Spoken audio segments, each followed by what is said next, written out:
Hello students, I am Shivam Sahu.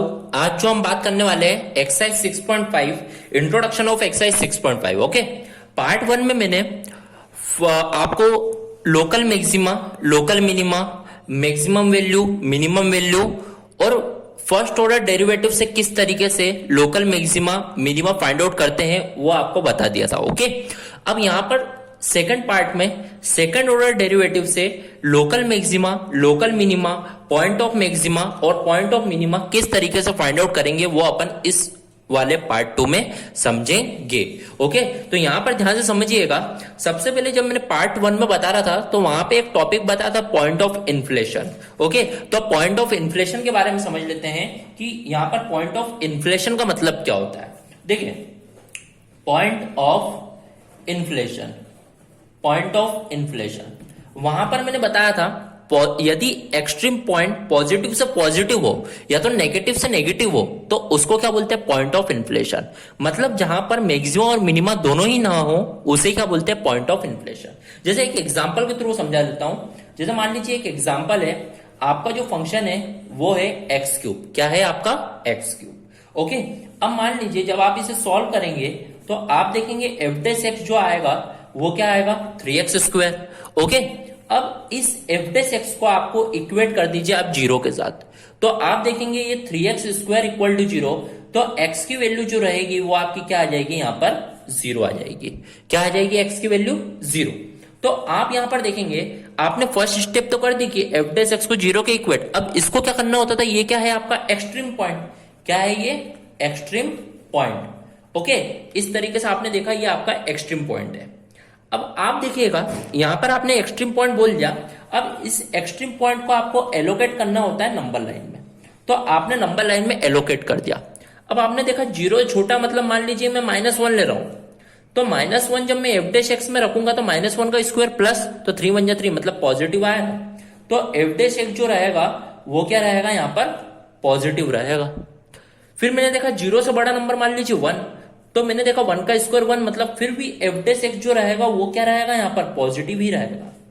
तो मैंने देखा पॉजिटिव से पॉजिटिव में कन्वर्ट हो रहा है, ये पॉजिटिव से पॉजिटिव यानी एक्सट्रीम पॉइंट्स के पॉजिटिव से पॉजिटिव जा रहा है। सो जब भी यदि पॉजिटिव से पॉजिटिव या नेगेटिव से नेगेटिव होता है, सो उस कंडीशन में सो कॉल्ड क्या बोलना पड़ता है, so called point of inflation. Point of inflation. Okay, point of inflation मतलब क्या होता है, मैक्सिमा और मिनिमा वो दोनों ही नहीं होता है, पॉजिटिव से पॉजिटिव होता है या तो नेगेटिव से पॉजिटिव होता है। ओके, तो इस तरीके से अपन ने पॉइंट ऑफ इन्फ्लेशन भी समझ लिया। ओके, फर्स्ट पार्ट में फर्स्ट ऑर्डर डेरिवेटिव समझ लिया था। अब अपन सेकंड ऑर्डर डेरिवेटिव की बात कर रहे हैं, तो यहां पर ध्यान से समझिएगा। Second order derivative test, second order derivative test. Okay, मैं यहां पे सेकंड ऑर्डर लिख रहा हूं, ऑर्डर ना लिखते हुए आप यही बोलिए सेकंड डेरिवेटिव टेस्ट। ओके, अब देखिए सेकंड डेरिवेटिव टेस्ट में भी स्टेप्स होती हैं, तो वो स्टेप्स क्या होती है आप ध्यान से समझिए। जैसे फर्स्ट स्टेप यहां पे क्या होगी, स्टेप नंबर 1, स्टेप नंबर 1 होती है फंक्शन का डिफरेंशिएशन करके जीरो से इक्वेट कर दीजिए, जो कि आप फर्स्ट डेरिवेटिव टेस्ट में भी करते थे। Okay, f dash x equal to 0, तो आपको क्या मिलेंगे, एक्सट्रीम पॉइंट क्या मिल जाएंगे यहां पर, वी गेट एक्सट्रीम पॉइंट्स। क्या मिल जाएंगे, एक्सट्रीम पॉइंट्स मिल जाएंगे। ओके, एक्सट्रीम पॉइंट्स मान लीजिए अपन बोल देते हैं C1, C2, C3 मिलेंगे। ओके, इस तरीके से अपन ने बोल दिया। अब स्टेप 2 क्या होगी यहां पर, स्टेप 2 क्या होगी, यहां पर आपको जो एफ डैश एक्स है उसका डबल डिफरेंशिएशन करना होगा। क्या करना होगा, double differentiation, double differentiation. Okay, तो डबल डिफरेंशिएशन आप जब करोगे तो उस डबल डिफरेंशिएशन मतलब आप जब एफ डबल एक्स फाइंड करोगे, आपको क्या करना होगा, second order derivative, second derivative test में सबसे पहले तो उसका डिफरेंशिएशन करके जीरो से इक्वेट करोगे तो आपके एक्सट्रीम पॉइंट आएंगे C1, C2, C3। देन आपको डबल डिफरेंशिएशन करना होगा F double dash x. Okay, ये अभी स्टेप्स पढ़ रहे हैं, तो एफ डबल डैश एक्स आपने कर दिया। अब क्या करना होगा, पुट, अब आपको यहां पर क्या करना होगा, put extreme points extreme points को आपको पुट करना होगा, put on F double dash x में। जो भी आपके एक्सट्रीम पॉइंट्स है उसको आपको कहां रखना होगा, एफ डबल डैश एक्स में। तो वो रखेंगे तो क्या होगा, तो ध्यान से समझिए। जैसे देखिए, आपने यदि एफ डबल डैश एक्स जो है उसमें C1 पुट करा, C1 C2 C3 क्या है, एक्सट्रीम पॉइंट है। तो मान लीजिए C1 को यहां पर पुट करा, ऐसे आपने यहां पर C2 को पुट करोगे, फिर ऐसे आप यहां पर डबल डिफरेंशिएशन में C3 को पुट करोगे। तो मान लीजिए यहां पर 3 केस बनते हैं। तो यदि F double dash x C1 आपका लेस देन 0 आ जाए, लेस देन 0 मतलब क्या आ जाए, नेगेटिव आ जाए।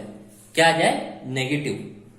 तो इस कंडीशन में जो आपका C1 होगा वो क्या होगा, C1 इज कॉल्ड, क्या बोलेंगे, पॉइंट ऑफ मैक्सिमा। क्या बोलते हैं, पॉइंट ऑफ मैक्सिमा।